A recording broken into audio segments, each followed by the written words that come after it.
देना शुरू किया था मुशाहिद हुसैन सैयद साहब ने, जिन्होंने कुछ ठीक। महीने 6 महीने पहले कहना शुरू किया था कि आप इमरान खान को रिहा कर दें। आज नहीं करेंगे तो कल ट्रंप आ जाएगा, तो फिर तो आपको छोड़ना ही पड़ेगा। तो ये बात अच्छा। बहुत ही खुले लफ्जों में पहली मरतबा मुशाहिद हुसैन सैयद साहब ने कही थी। वहां से ये ठीक। तासुर मिलना शुरू हुआ, फिर इस बात को तकवीत मिलने लगी, फिर कुछ और लोगों ने भी ये बात की कि इमरान खान को डोनाल्ड ट्रंप जो है वो आएंगे तो इमरान खान को रिहा करवा देंगे। काजी साहब ने जो फैसले दिए, क्या वो बदतहजीबी नहीं थी? काजी हम्म। साहब ने इस पूरे प्रोसेस को, इलेक्शन प्रोसेस को जिस तरह से मलिया मेट कर दिया, और जिस तरह से तबाह बर्बाद कर दिया पाकिस्तानी अवाम की राय को, और जिस हम्म। तरह से रात को उन्होंने एक तयशुदा मंसूबे के तहत इलेक्शन कमीशन के साथ एक तयशुदा गेम के तहत बैठ के उन्होंने एक फैसला दिया। इलेक्शन हम्म। कमीशन ने 15 मिनट के अंदर अंदर वो इंतखाबी निशान जो उसने पहले चूज करके रख लिए थे, वो हम्म। इंतखाबी निशान सुप्रीम कोर्ट के फैसले के फौरन 15 मिनट के अंदर अंदर जारी कर दिए, हम्म। एक फिक्स मैच के तहत। तो क्या वो बद तहजीबी नहीं थी? देखिए, हम्म। एहतजाज करना हर एक का हक है। लंदन में अगर किसी ने किसी पर हमला नहीं किया, और मेरी मालूमात के मुताबिक नहीं किया, तो हम्म। फिर वो एक एहतजाज था। कहा जा रहा है कि जस्टिस मुनीब अख्तर से ऐसा प्रेशर डाला जाएगा कि इस्तीफा लिया जाएगा और वापस तमीनुद्दीन खान साहब को कमेटी में लाया जाएगा। इस हवाले से आप क्या जी कहेंगे? बिल्कुल। जी बिल्कुल, हुकूमत ये प्लान कर रही है, क्योंकि हुकूमत को लगता है कि ये कमेटी तो फिर हमारे हाथ से निकल गई। जिस मकसद हाँ। के लिए procedure and practice and procedure और तरमीमी ऑर्डिनेंस लाया गया था, कि जिसमें हम्म। काजी फैसले के इख्तियार को बढ़ा दिया गया था, तो हम्म। अब दोबारा हम सुन रहे हैं कि इस एक्ट में दोबारा तब्दीली आ रही है। अस्सलाम वालेकुम, आप देख रहे हैं सियासत.pk। सीनियर सहाफी असदुल्ला खान साहब हमारे साथ मौजूद है। सर, सबसे पहले thank you for your time. Sir, सबसे पहले ये डील का तासुर दिया जा रहा है और कहा जा रहा है अडयाला जेल में कोई शायद अंडरस्टैंडिंग हो गई है, कोई मामलात मैनेज हो गए हैं। क्या खबर है, इस हवाले से बताइएगा और आपको क्या लग रहा है? देखिए, मेरे पास कोई खबर तो नहीं है, लेकिन जो मेरा ख्याल है वो ये है कि अभी मुझे तो इसके आसार दिखना शुरू नहीं हुए। यानी जब ठीक कोई है। चीज ऐसी होती है, कोई डील बन रही होती है, तो वो विजिबल होने लगती है या उसे कुछ आसार नजर आने लगते हैं, सिवाय इसके कि बुशरा बीबी की रिहाई अमल में आई है। लेकिन हम्म। बुशरा बीबी की रिहाई का अमल में आ जाना, ये मेरा ख्याल है वैसे भी ड्यू था। और ठीक। इससे इमरान खान का जो मौकफ है, वो या तो फिर उसके बाद बदला हुआ हमें दिखाई देता, यानी हमें लगता कि इमरान खान उस पर खामोश रहते, और अपने लहजे में नरमी इख्तियार करते। 2-3 दिन से हम देख रहे हैं कि इमरान खान बार बार ये पैगाम दे रहे हैं कि झुकूंगा नहीं, डील नहीं करूंगा, मैं इस काल कोठरी में मर जाऊंगा, लेकिन मैं कोई समझौता नहीं करूंगा, मैं उसूलों से पीछे नहीं हटूंगा, मुझ पर सख्त मुश्किलात तो मुझे रखा गया है पिछले कुछ दिनों में। तो वो ऐसे पैगाम क्यों दे रहे हैं, ऐसे बयान वो क्यों दे रहे हैं? अगर तो कोई डील हो गई है या हो रही है या कोई बात बन गई है, तो फिर तो उनकी हिकमत अमली ये होनी चाहिए कि वो खामोश रहें। फिर ये ठीक। फाइनल कॉल एहतजाज की क्यों दी जा रही है? अभी आपने देखा कि हम्म। सलमान राजा साहब ने कल ट्वीट की थी कि डिसाइसिव कॉल देने जा रहे हैं आज। मैं देख नहीं सका कि शायद आज कोई इस हवाले से कोई बात हुई है या नहीं, लेकिन हम्म। आज के लिए उन्होंने कहा था कि आज हतमी जो है वो अ, हम फाइनल कॉल दे देंगे, डिसाइसिव कॉल होगी। तो फिर डिसाइसिव कॉल देने की जरूरत क्यों पड़ रही है, अगर तो चीजें तय पा गई हैं? तो मुझे नहीं पता, मेरे पास खबर नहीं है कि बैकग्राउंड में क्या हो रहा है, लेकिन मेरे मेरे लिए कुछ विजिबल नहीं है। यानी मैं कुछ बुनियाद चीजों की बुनियाद पर ये नहीं कह सकता कि हाँ आपको हम्म। आसार नजर आ रहे हैं कि चीजें हो गई हैं। ये मैं जरूर कहूंगा कि बुशरा बीबी की रिहाई जो है, वो हाँ। ऐसा नहीं है कि अदालत ने रिहाई दी और रिहाई हो गई। यकीनन उसमें कुछ ना कुछ चीजें हुई होंगी, कोई बातचीत हुई होगी, कोई यकीन हम्म। दहानी हुई होगी, कुछ ना कुछ तो जरूर होगा। लेकिन ये कहना कि इसके नतीजे में विजिबल हो गया है कि इमरान खान भी रिहा हो रहे हैं, मुझे तो ऐसा दिखाई नहीं दे रहा। लेकिन अगर कोई ऐसा पस मंजर है डील का, तो फिर ये रात गए जमान पार का घेराव कर लिया पंजाब हुकूमत ने बुशरा बीबी के पहुंचते ही। जी हाँ, बिल्कुल, मैं यही कह रहा हूँ ना कि ऐसा नहीं, इस हद तक तो ये मामला समझ में आता है कि बुशरा बीबी को रिहा हम्म। करना था, क्योंकि ये हाँ। अब थोड़ा ओवर हो गया था। बगैर हाँ। किसी जुर्म के साबित हुए, और बगैर किसी कुछ चीजों के और फिर जमानतें, आप जानती हैं कि बुशरा बीबी को जहाँ पर जो केसेस पर बनाए भी गए उसमें जमानतें भी हुई, तो हम्म। उनको मजीद जेल में रखना, इस पर बहुत ज्यादा सवालात उठ रहे थे। और ठीक। हमने देखा कि बाहर मुख्तलिफ मुल्कों में, मुख्तलिफ कम्युनिटीज में इस पर आवाज बुलंद होने लगी थी। तो ये हम्म। ऐसा लग रहा था कि ओवर डू हो गया है हम्म। बुशरा बीबी को इतना लंबा सा जेल में रखना। तो ये तो शायद ड्यू था, ये होना था। लेकिन मैं अगेन ये कहूंगा कि ये ऐसा नहीं है कि कुछ ये एक पेश खेमा है इमरान खान की रिहाई का, मुझे ये दिखाई नहीं देता। असद, आपको क्या लग रहा है, एक जोड़ा सा रहा है इमरान खान की रिहाई को जो डोनाल्ड ट्रंप और अमेरिकी इलेक्शंस के साथ? आज अलीमा खान ने उस हवाले से कहा भी है कि अमेरिका कोई हमारा अब्बा नहीं है और हम एक आजाद कौम है, खुद से 24-25 करोड़ आवाम है। आपको लगता है ये जोड़ा जा रहा है जानबूझकर, क्योंकि अब मजीद इमरान खान को अंदर रखना, निजाम को इसी तरह चलाई जाना, जब काजी भी मौजूद नहीं है, सर पे आसान नहीं है, तो जानबूझ के ये ताने बाने मिलाई जा रहे हैं? देखिए, ये तासुब देना शुरू किया था मुशाहिद हुसैन सैयद साहब ने, जिन्होंने कुछ ठीक। महीने 6 महीने पहले कहना शुरू किया था कि आप इमरान खान को रिहा कर दें, आज नहीं करेंगे तो कल ट्रंप आ जाएगा, तो फिर तो आपको छोड़ना ही पड़ेगा। तो ये बात अच्छा। बहुत ही खुले लफ्जों में पहली मरतबा मुशाहिद हुसैन सैयद साहब ने कही थी। वहां से ये ठीक। तासुब मिलना शुरू हुआ, फिर इस बात को तकवीत मिलने लगी, फिर कुछ और लोगों ने भी ये बात की कि इमरान खान को डोनाल्ड ट्रंप जो है वो जब वो आएंगे तो इमरान खान को रिहा करवा देंगे। अच्छा, ठीक। ये जाहिर है ना दावा कभी पीटीआई के लोगों ने किया और शायद ना वो ऐसा समझते होंगे। डोनाल्ड ट्रंप ठीक। और इमरान खान का वर्किंग रिलेशनशिप बहुत अच्छा रहा है, इसमें कोई शक नहीं है। इमरान खान सही। खुद भी इस बात का इजहार कर चुके हैं कि मेरे डोनाल्ड ट्रंप के साथ बहुत अच्छे ताल्लुकात थे, वो हमारे नुक्ता नजर को समझते थे, हम उनकी बात सुनते थे और एक अच्छा वर्किंग रिलेशनशिप था। लेकिन जो हम्म। बाइडन के आने के बाद ये ताल्लुक खत्म हो गया। ना सिर्फ वो ताल्लुक खत्म हुआ, आपको याद होगा जब इमरान खान से पूछा गया कि कोई जो बाइडन से रब्ता हुआ है, कोई फोन हम्म। किया है, तो उन्होंने कहा कि जब वो नहीं करना चाहते तो मुझे क्या जरूरत है कि बात करूं। वो फिर हम्म। इतना ज्यादा उसमें एक सद महरी रही ताल्लुकात में कि वो राब्ता हो ही नहीं सका, बल्कि जब हुकूमत इमरान खान की खत्म हुई तो उसके बाद फिर आप जानती हैं कि पूरा बयानिया पाकिस्तान तहरीक साहब के पास मौजूद था कि हमें अमेरिका की ने हमारी हुकूमत को खत्म किया है। तो ताल्लुकात फिर बहुत ज्यादा कशीदा हो गए और बहुत खराब ठीक। रहे पाकिस्तान तहरीक साहब की अमेरिकी हुकूमत के साथ।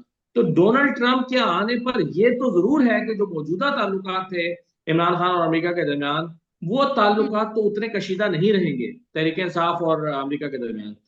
लेकिन जो ये कहना कि डोनाल्ड ट्रंप आएंगे और फौरन कहेंगे कि इमरान खान को बाहर निकालो क्योंकि मेरे उनके साथ बड़ा अच्छा वर्किंग रिलेशनशिप रहा है, मेरा नहीं ख्याल कि बड़ी रियासतों के सरबराह इस तरह सोचते हैं या इस तरह उन्हें सोचना चाहिए या इस तरह से वो मसले को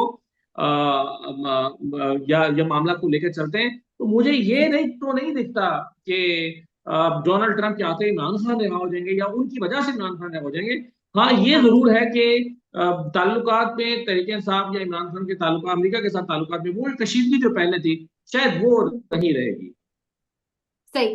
अ, असद, आप इस बारे में गालिबन आपने शायद अपने आखिरी व्लॉग में जिक्र भी किया है, और इलेक्शन कमीशन के हवाले से ये खबरें चल रही है कि मुश्किलात शायद बढ़ती जा रही हैं।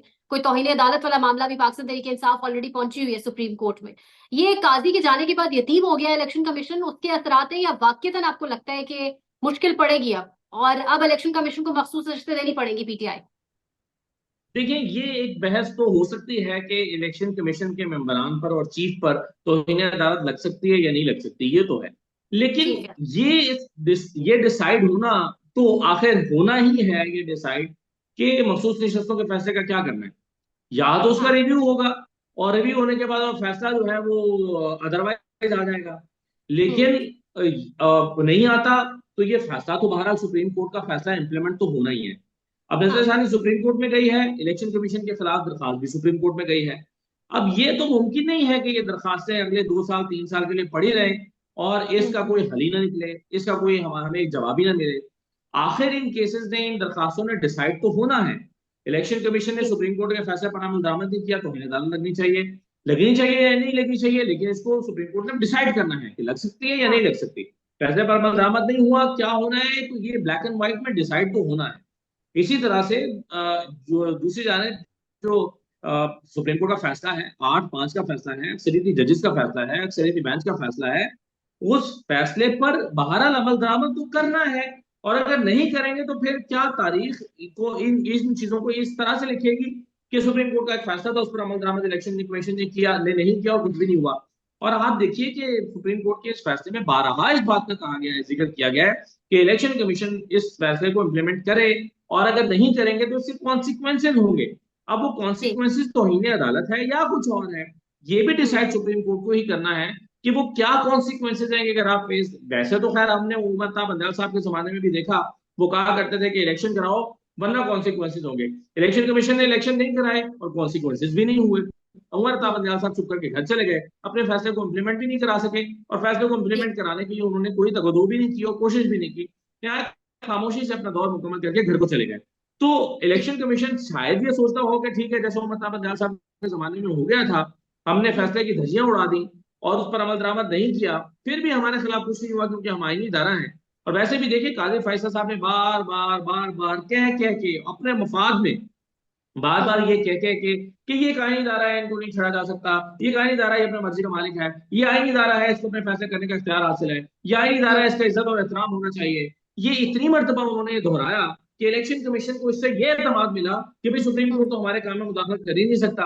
और इलेक्शन कमीशन को लगने लगा कि हम अगर उनके फैसले पर अमल दरामद नहीं भी करेंगे तो हमारे पास ये इख्तियार मौजूद है, जबकि ऐसा नहीं है। सुप्रीम कोर्ट का अक्सरियती बेंच कह चुका है कि अगर आप फैसले पर अमल दरामद नहीं करेंगे तो इससे कॉन्सिक्वेंसेज होंगे। अभी जो कॉन्सिक्वेंसेज हैं ये क्या होंगे, सुप्रीम कोर्ट ने डिसाइड करना। सही। आपने काजी का जिक्र किया है, वैसे मैंने करना नहीं था, लेकिन चले आपने किया है तो बताइएगा, ये लंदन में जो कुछ हुआ है, इलेक्ट्रॉनिक मीडिया पे बैठ के अब बड़े भाषण दिए जा रहे हैं और कहा जा रहा है कि बदतहजीबी हुई है, नहीं होना चाहिए था। लेकिन काजी के दौर में जो कुछ हुआ है, आप क्या कहते हैं, वाकई ये बदतहजीबी थी या जो कुछ हुआ है काजी साहब के अपने करतूतों का नतीजा? काजी साहब ने जो फैसले दिए क्या वो बदतहजीबी नहीं थी? काजी हम्म। साहब ने इस पूरे प्रोसेस को, इलेक्शन प्रोसेस को जिस तरह से मलिया मेट कर दिया और जिस तरह से तबाह बर्बाद कर दिया पाकिस्तानी अवाम की राय को, और जिस तरह से रात को उन्होंने एक तयशुदा मंसूबे के तहत इलेक्शन कमीशन के साथ एक तयशुदा गेम के तहत बैठ के उन्होंने एक फैसला दिया। इलेक्शन हम्म। कमीशन ने 15 मिनट के अंदर अंदर वो इंतखाबी निशान जो उसने पहले चूज करके रख लिए थे, वो हम्म। इंतखाबी निशान सुप्रीम कोर्ट के फैसले के फौरन 15 मिनट के अंदर अंदर जारी कर दिए, हम्म। एक फिक्स मैच के तहत। तो क्या वो बदतहजीबी नहीं थी? बदतहजीबी की तारीफ कर लीजिए। क्या किसी पर शाउट करना बदतहजीबी है? क्या तो क्या क्या 25 करोड़ आवाम से उनके वोटिंग राइट को उस तरह से, जैसे कि आइन उनको देता है, उस तरह से छीन लेना, क्या ये बदतहजीबी नहीं है? मेरे नजदीक तो ये भी बहुत बड़ी बदतहजीबी है। वो अलग बात है कि एक बदतहजीबी जो है वो आप एक तरह से कर रहे हैं और दूसरी बदतहजीबी दूसरी तरह से। देखिए, हम्म। एहतजाज करना हर एक का हक है। लंदन में अगर किसी ने किसी पर हमला नहीं किया और मेरी मालूमात के मुताबिक नहीं किया, तो फिर वो एक एहतजाज था। और एहतजाज करना जो है वो हक है किसी भी शख्स का, अनटिल अनलेस कि वो उसको फिजिकली नुकसान नहीं पहुंचा रहा। लंदन के यूके के बरतानिया के कवानीन भी अलाउ करते हैं कि हम्म। हाँ, आप एहतजाज कर सकते हैं, जी। आप उस पर के खिलाफ नारे लगा सकते हैं। और दूसरी तरफ जो हुकूमत ने ऐलान किया ना जी कि इनके पासपोर्ट मंसूख कर दिए जाएंगे, भाई किस कानून के तहत मंसूख कर दिए जाएंगे? ये खराजी के घर है या पाकिस्तान का कोई आइन भी है? पाकिस्तान के आइन में कहीं लिखा है कि किसी एक सिविलियन शख्स जो साबित चीफ जस्टिस रहा हो और आज एक सिविलियन की हैसियत से दौरा कर रहा हो किसी मुल्क का, उसके खिलाफ एहतजाज हो जाए तो उसके पासपोर्ट मंसूख कर दिए जाएंगे? कानून में, आइन में कहीं पर लिखा है ये? या तो अमेंडमेंट कीजिए, एक और तरमीम लाइए और लिख दीजिए उसमें कि आज के बाद कोई फाइज ईसा के खिलाफ, नाम लेकर लिख दीजिए, किसी को क्या एतराज होगा? आप नाम लेके लिख दीजिए कि फाइज ईसा के खिलाफ आज के बाद किसी ने नारा लगाया तो उसे जो है वो उसका पासपोर्ट मंसूख कर दिया जाएगा, बल्कि उसको फांसी दे दी जाएगी। लिख दीजिए, लिख दे और फांसी दे दे। लेकिन जब तक नहीं लिखा जाता, ये पासपोर्ट वगैरह मंसूख नहीं हो सकते। अगर फिर भी किए जाएंगे तो ये गैर कानूनी अमल होगा, जैसे कि इस मुल्क में बहुत सारी और चीजें गैर कानूनी तौर पर की जा रही हैं। थोड़ा सा सुप्रीम कोर्ट के मामलात की तरफ आखिरी आपसे कुछ चीजें पूछना चाहूंगी। सुप्रीम कोर्ट में याया अफरीदी की नामजदगी से पहले कहा गया एक मीटिंग हुई है जजेस की, और उसमें याया अफरीदी साहब को कहा गया कि आपने एक्सेप्ट करना है वरना अमीनुद्दीन खान की तरफ चले जाएगी हुकूमत। ये जिस तरह मामलात आगे बढ़ रहे हैं, अब तो लग रहा है वाकईतन ये सारी बातें सच हैं, कोई मीटिंग हुई है। क्योंकि आप देखिए एडीआर से लेके रात गए नोटिफिकेशन जारी हो मंसूर अली शाह साहब की, उसमें वापसी कर दी गई। फिर जो अदालती मामलात चलाने किस तरीके से तमाम तर केस मैनेजमेंट सिस्टम है उसमें सारा हवाला कर दिया गया सब कुछ मंसूर अली शाह के। तो आपको क्या लगता है ये मीटिंग, ये जो सारी बातें थी, फिर ये सही थी? देखिए, मैं सच्ची बात है, मेरे पास ये खबर नहीं है। अब जिसने दी जी। है ये खबर तो वो तो इसकी वो ही बता सकते हैं इस बारे में। सही। लेकिन मेरे पास हाँ। तो ये खबर नहीं है कि मीटिंग में इस तरह की कोई बात हुई हो। लेकिन ये हाँ। जरूर है, देखिए ये तो ऑप्टिक्स में हमें देख रहा है ना कि हाँ। तमाम जजेस एक पेज पर आ गए हैं, ऑन बोर्ड हैं, फुल कोर्ट मीटिंग में इकट्ठे थे सारे। जैसे मंसूर नहीं थे तो वो जो है वो वीडियो लिंक के जरिए से शरीक हुए हैं, वो भी मौजूद बिल्कुल। थे। जजेस जस्टिस याहिया अफरीदी की हलफ बर्दारी में जजेस मौजूद थे। तो हम्म। और फिर जिस तरह से प्रैक्टिस एंड प्रोसीजर कमेटी बनी है जिसमें जस्टिस हम्म। मंसूर और जस्टिस मुनीर को शामिल किया गया, हालांकि हुकूमत ये समझती है कि इनको तो अब ना कमेटी में रखना चाहिए, ना इनको आईनी बेंच में रखना चाहिए, ना इनमें से कोई शख्स आईनी बेंच का सरबराह हो सकता है, ना इनका कोई रोल हम्म। होना चाहिए। तो हुकूमत तो अपने तय यूं तशरीह कर रही है, लेकिन हुकूमत की तशरीह से justice Yahya Afridi chief justice of Pakistan, तो वो इत्तफाक नहीं कर रहे। और जब वो इत्तेफाक नहीं कर रहे तो इसका मतलब है कि उन्होंने अपनी मर्जी की एक कमेटी बनाई है, और फिर आइंदा जो मामला है उसमें भी वो जस्टिस मंसूर और जस्टिस मुनीब को कोई अहम रोल देते हुए शर्माएं या कतराएंगे नहीं। तो इससे ओवरऑल सुप्रीम कोर्ट का माहौल तो बेहतर हो रहा है। और अब हुकूमत देखिए चाहती है कि जस्ट जो हुकूमत जस्टिस मुनीब और जस्टिस मंसूर को सुप्रीम कोर्ट का चीफ हाँ जस्टिस नहीं बनाना चाहती, वो हाँ उनके हाँ नजदीक जो इससे भी अहम बेंच है, यानी उनके नजदीक आईनी बेंच जो है वो सुप्रीम कोर्ट से भी अहम है, क्योंकि सारे बिल्कुल। असल सेंसिटिव मामला तो इनके पास आने हैं। तो हम्म। उसका सरबराह कैसे जैसे मंसूर और जैसे मुनीब को बनाना चाहेगी? तो क्या यही जस्टिस याहिया अफरीदी की भी राय होगी जुडिशियल कमीशन में? ये एक अहम सवाल है, क्योंकि जुडिशियल कमीशन में तो सबकी फिर अपनी अपनी राय होगी। और हाँ इससे भी बिल्कुल। इंपॉर्टेंट बात यह है कि जुडिशियल कमीशन में चीफ जस्टिस और आईनी बेंच के सरबराह के अलावा सीनियर मोस्ट 3 जजेस ने बैठना है। वो सीनियर मोस्ट जजेस के जस्टिस याहिया, जस्टिस मंसूर और जस्टिस मुनीब होंगे। अगर ये दोनों होंगे तो फिर हुकूमत को लगेगा कि हमारी तो अक्सरियत वहां पर खराब हो सकती है, क्योंकि ये जजेस जजेस तो हमारे हमारे जजेस नहीं है। हाँ। अनफॉर्चुनेटली अब ये तकसीम भी हो गई है कि आज ये हमारे हैं और ये हम्म। तुम्हारे हैं। तो हुकूमत के लिए इस सारी सूरत हाल में थोड़ी मुश्किलात हमें बहरहाल दिखाई दे रही हैं, क्योंकि जस्टिस याहिया अफरीदी जो हैं वो बहरहाल अपने शॉट्स जो हैं वो खुद कॉल कर रहे हैं। ऐसा नहीं लग रहा हम्म। कि जो आजम नजीर तारण उनको पर्चियां भेजते हो और वो वही कुछ करते चले आ रहे हो, जैसे जैसे काजी फैसा कर रहे थे। काजी फैसा को ऑर्डिनेंस आया, तमीमी ऑर्डिनेंस आया कमेटी तब्दील करने के लिए, तो उन्होंने रातों रात मुनीब को निकाला, जैसे मुनीब हम्म। को निकाल के अमीनुद्दीन को डाल दिया। तो जस्टिस मंसूर ने खत लिखकर सवाल किया कि भाई चले ठीक है, आपको ये इख्तियार मिल गया था कि आप निकाल सकते थे, मगर निकाला क्यों? निकालने की जरूरत क्यों पड़ी? तो जस्टिस काजी फाइज ईसा हम्म। जो कुछ हुकूमत के साथ मिलकर कर रहे थे, वो जस्टिस याहिया अभी तक वो करते दिखाई नहीं दे रहे। अच्छा, कहा जा रहा है कि जस्टिस मुनीब अख्तर से ऐसा प्रेशर डाला जाएगा कि इस्तीफा लिया जाएगा और वापस तमीनुद्दीन खान साहब को कमेटी में लाया जाएगा। इस हवाले से आप क्या जी कहेंगे? बिल्कुल। जी बिल्कुल, हुकूमत ये प्लान कर रही है, क्योंकि हुकूमत को लगता है कि ये कमेटी तो फिर हमारे हाथ से निकल गई। जिस हाँ। मकसद के लिए procedure and practice and procedure और तरमीमी ऑर्डिनेंस लाया गया था, कि जिसमें हम्म। काजी फैसले के इख्तियार को बढ़ा दिया गया था, तो हम्म। अब दोबारा हम सुन रहे हैं कि इस एक्ट में दोबारा तब्दीली आ रही है। और उसमें हम्म। दो ऑप्शन जेर गौर हैं। एक तो ये कहा जाए कि चीफ जस्टिस, सीनियर मोस्ट जज और आईनी जी। बेंच का सबरा, क्योंकि हुकूमत को लगता है कि आईनी बेंच का सबरा भी हमारा ही होगा, तो यूं फिर हम्म। दोबारा अक्सरियत हो जाएगी इसमें। या फिर वो समझते हैं कि इसकी तादाद बढ़ाकर 5 कर दी जाए, 5 करने से भी अक्सरियत हो जाएगी हुकूमत की प्रैक्टिस एंड प्रोसीजर कमेटी में। तो ठीक है। हुकूमत ये दोनों चीजों पर गौर कर रही है, और यकीनन उन्होंने ये करना ही है। ये करना है ताकि मामला को वो अपने कंट्रोल में रख सकें। मामला तो कंट्रोल में कर सके। अब आखिरी कुछ चीजें, एक तो बताएं एडहॉक जजेस का फ्यूचर क्या देख रहे हैं आप? एडॉल्ट जजेस जितनी मुद्दत के लिए आए हैं उतनी मुद्दत के लिए जाहिर है वो अपने इस मनसब पर रहेंगे। लेकिन ठीक है। मुझे लगता है कि शायद उनका रोल कुछ कम कर दिया जाए, क्योंकि अभी जो एक फुल कोर्ट मीटिंग हुई है उसमें उनको नहीं बुलाया गया। तो हाँ उनका बिल्कुल। नहीं बुलाया गया तो इससे अंदाजा होता है कि उनके रोल को महदूद किए जाने का के इम्कानात मौजूद हैं। तो जाहिर है ठीक है। इनको हटाया तो नहीं जाएगा जब जितने मुद्दत के लिए आए हैं, लेकिन हम्म। मुझे नहीं लगता कि बहुत अहम नौयत के केसेस में इनको बिठाया जाएगा, और या फुल कोर्ट में बिठाया जाएगा। असद, आप सुप्रीम कोर्ट के हवाले से, जाहिर है एक जमाना आपको सहाफत में भी हो गया है, सुप्रीम कोर्ट के इलेक्शंस भी कभी इस हद तक मुतनाज़ा हुए हैं आज से पहले? उन पे इतनी बड़ी छाप लगी है, कहीं वो मैनेज होते रहे हैं जो इस बार हुआ है सुप्रीम कोर्ट के इलेक्शंस में? देखिए, ये तो जरूर हुआ ना इन इलेक्शन में कि पहले कुछ और फिगर्स आई, फिर रिकाउंटिंग में रिकाउंटिंग हुई तो फिर हर जगह पे काफी सारे शहरों में नंबर बदल गए। इसका मतलब है कि हाँ मैनेज करने की कोशिश तो हुई ना। ऐसा नहीं था कि हाँ। हर जगह पे गलती हो गई हो। कराची हम्म। में, लाहौर में गलती हो सकती है, सरगोदा में हो सकती है, क्या मुल्तान, फैसलाबाद, हर जगह पे गलतियां हुई हैं काउंटिंग में। हम्म। तो ये गलती दानिस्ता तो नहीं थी, ये सवाल तो बहरहाल उठे हैं। लेकिन इसके बावजूद मैं समझता हूँ कि शायद जो जीत का मार्जिन है इसमें फर्क पड़ जाता। लेकिन हम्म। ऐसा नहीं कह सकते कि कुछ लोग इसको कंपेयर कर रहे हैं 8 फरवरी 2024 के इलेक्शन से कि कोई वैसी धांधली हम्म। हो गई है। मुझे नहीं लगता कि वैसी धांधली हुई है। मुझे लगता है कि हामिद खान साहब की कुछ अपनी कमजोरियां भी रही हैं। मुझे लगता है ठीक कि है। खुद उनकी हिकमत अमली भी मजबूत नहीं रही। और मुझे लगता है कि इलेक्शन को वाज़ेह मार्जिन से हामिद खान जीते नहीं हुए थे कि वो इस तरह का दावा कर सकें। ये भी कहा जा रहा है कि आजम नजीर तारड़ की बाकायदा कुछ आला लोगों से मुलाकातें हुई और उन्होंने उनको कहा कि अगर बाल बचानी है तो ये आपको कुछ यानी इनायतें भी करनी पड़ेंगी। ऐसा कुछ है आपके? देखिए, आजम नजीर तारड़ साहब ने तो बहुत कुछ किया है ना। वो हाउसिंग सोसाइटी से लेकर, वकला की हाँ हाउसिंग हाँ। सोसाइटी, वकला को 5-7 किस्म के लालच दिए गए हैं कि हम ठीक है। आपको यहाँ जो बड़े धड़े हैं वकला के, उनको ये कहा हम्म। गया कि जी हम आपको बड़े बड़े कॉर्पोरेट सेक्टर्स में जो है वो दे देंगे, आपको यानी उसकी उसकी नुमाइंदगी आपको दे देंगे, बड़े बड़े हाँ कॉर्पोरेट सेक्टर्स के वकील आप बन जाएं या हाँ। आपके चैम्बर के लोगों को बनाएंगे। फिर जजेस का कोटा है, लाहौर हाईकोर्ट में सामिया खामियां, आप अपना जज लगा लें, खुला जगह पर हाँ जज लगाना है तो आप अपना नाम दे दें, आपका जज लग जाएगा।